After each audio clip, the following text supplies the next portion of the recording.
but we want to switch gears to get into more of the maybe geopolitical aspects of how Israel's able to get away with some of this because of their high-level support. And of course, we all know about the United States, but the European Union is also in there as well. And to talk more with us about this, we are very, very honored to be joined by Denijal Jegic, who is a professor of communication at the Lebanese American University in Beirut. Professor, thank you so much for being with us. Thank you. Well, I guess maybe to ask in this context, everyone hears a lot, as I said in the beginning, about the U.S. role in backing the Israeli apartheid system. But what about the EU? I think they often try to present themselves as, sort of kinder and gentler on this issue, more critical of settlements, more helpful of Palestinians. I mean, how truthful or not is that picture? I think the EU invests probably maybe even more effort than the United States in constructing this entire discourse that helps protect the Israeli regime and shield it from any potential accountability. The EU has been investing a lot in perpetuating all of these tropes about human rights, democracy, freedom of speech, and so on, while not only just backing Israeli apartheid, but also enabling it. So if you just think about when it comes to the rhetoric, we oftentimes hear in mainstream media about the so-called two-state solution, about the alleged peace process, negotiations, which is also an integral part of the political discourse in the EU and the US, but pretty much only exists there because the Israeli regime is quite transparently committing this genocide that it is committing now live on camera for everyone to see, while, again, the EU is investing a lot in shielding the Israeli regime by presenting Israel as the only democracy in the Middle East and so on. But in the end, of course, the Israeli regime is a proxy of the US, the same way the EU is in many ways, but also an extension of the European Union or Europe as such in Western Asia. I think that you've written about that idea before, where you've called the issue of Israel Zionism itself foundational to European ideas of itself. Yes. I'm curious if you could elaborate on that, and especially in the context of countries like, for example, Germany or France, which have their own histories. I mean, most of Europe does, but in particular, these countries are some of the leading ones in the European Union, which have their own histories of dealing with colonial or anti-colonial uprisings, or in the case of Germany, I mean, really being responsible for the existence of Israel in the first place, given its role in the Nazi Holocaust. Absolutely. I mean, everything that Europe bases itself on today can be traced back. And when I say Europe, I mean Western Europe in particular, and those colonial powers. All of this bases itself on a history of centuries of exploitation of the rest of the world, with Europe, again, being a very small minority in terms of population in relation to the rest of the world, and having exploited through genocides, massacres, and all different forms of colonization the rest of the world, to be in this position, which, as the EU foreign minister said, a garden compared to the rest of the world being a jungle. So here, if we look at apartheid, which actually is the system that's implemented in Palestine, pretty much is part and parcel of European identity, even on a global scale, because there is the idea that the European white individual is superior. And here, even if we look at the European discourse that talks about moral supremacy and all of these Orientalist fantasies, it also has a very racist structure in it. And when it comes to Germany in particular, I mean, what the Israeli regime is doing in many ways is similar, but obviously different. South Africa has been doing what France have been doing in Algeria. We can name a lot of examples, but it's the core of European identity, the idea of identifying itself by constructing an evil other and suppressing them and killing them. And in the case of the Israeli regime, this is one could argue, the most sophisticated and highly advanced form of colonialism, in which all of these European fantasies of colonial conquest and advance are being actually enforced by the Israeli regime. So when we talk about the Israeli regime, we cannot talk about it as something different necessarily from Europe, but and maybe in part of this Eurocentric core that oppresses the rest of the world.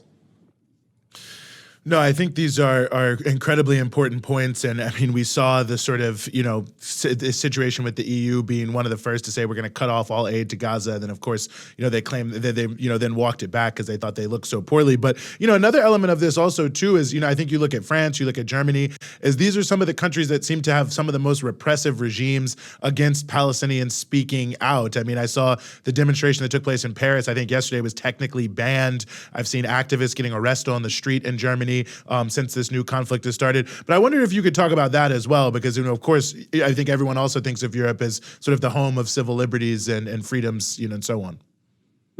Yeah, Europe is very, very oppressive, especially when it comes to freedom of speech and especially when it comes to Palestine and other third world liberation movements and situations. And here, Zionism is oftentimes enforced through state policies. And Germany is an excellent and very sad example of how Zionism is a standardized political practice that is being adhered to by all parties in the political spectrum, from the far right, which is very Zionist, to the so-called left, which has very strong elements of Zionism. So Zionism becomes a cultural practice and becomes something that is part of the social structure. So it's not up to debate. It's something that is there. So the so-called Israel's right to defend itself becomes part of a cultural norm that needs to be followed by the general public. And this obviously is very dangerous in many ways because it, first of all, targets Palestinians, not only in Palestine, but also Palestinian refugees, Palestinian diaspora in Germany and elsewhere, and criminalizes them oftentimes just for existing and for being Palestinian. And we've seen instances now today and yesterday of, as you mentioned, France, I think UK as well, and other places in Europe where Palestinian flags are being banned and criminalized. And this has been the case in Germany in many incidences throughout the past decade at least, where of anything Palestinian, including the kafir, the scarf that is oftentimes associated with Palestine, can lead to people being ostracized, but also can lead to police violence. And there are several documents of police violence against Palestinian protesters.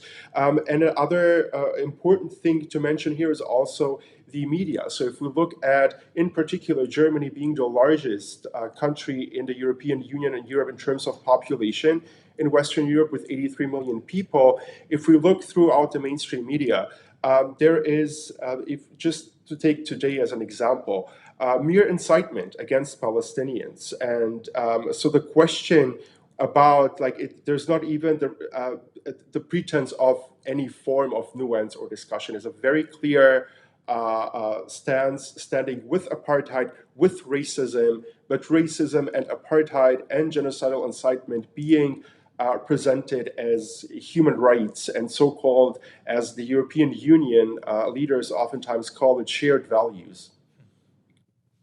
And when we speak of shared values, I mean, there are a lot of shared values there. But I just very quickly, Daniel, I also wanted to just ask you to touch on the issue of Germany specifically, because I think there's something incredibly ironic that Palestinians are consistently being forced to pay the price for a German crime. And I think Ali Abunimah, who we've had on the show before many, many times to talk about this issues and others related to Palestine, has repeatedly made this point that if Germany wants to make up for the Holocaust rather than forcing Palestinians to have their land stolen, perhaps Germany should give away some of its own land to the victims of its crime. But I'm just curious if you could just quickly speak to that irony. I'm wondering, and also you grew up partly in Germany, so you would know, how often is that talked about with the, using the Holocaust, Germany's crime, not Palestine's, to justify the ongoing oppression of Palestinians. Exactly. And it's interesting, there is oftentimes this narrative that Germany is committed to protecting the Israeli regime because of some sort of guilt. But we could, I would also, ask if there's any form of guilt, if someone would feel guilty for this genocide that Germany committed in the Second World War, why continue the same similar policies elsewhere? So it's, in many ways, Palestinians have replaced Jews as one of the victims of German racism.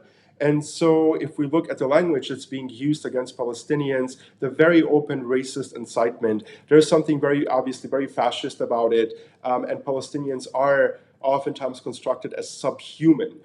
In similar ways as Jews were back then. So Germany is actually, the Holocaust is part of a continuity of German crimes. So go back centuries ago, just to mention the genocide in Namibia, the first genocide of the 20th century committed by Germany. Germany's staunch and very passionate support for apartheid in South Africa and beyond. And Germany continues to stand on this side of history. So Germans, oftentimes, when I say Germans, I'm talking about the general population as much as politics and media, like to emphasize that they or claim that they may have learned something from the Holocaust and sort of try to present their support for apartheid in Israel, Palestine, as some sort of lesson learned and, hashtag never again, and all of these very sad discourses where anti-Semitism or the danger of anti-Semitism today is being used to police Palestinians. But in the end, of course, there is a very open anti-indigenous, anti-Palestinian racism, which is just one or the latest and most visible and most violent form of a racism that the German government is committing. But of course, there is no idea about. I would very like to contest this idea that Germany would feel guilty, because if they did, they wouldn't be committing this. And as you mentioned, Germany could very well also return the land to the Jews who actually came from Germany instead of using them as human shields in Palestine. Wow. Denijal Jegic, professor of communication at the Lebanese American University in Beirut. Really appreciate you being with us here on The Freedom Side. Thank you so much.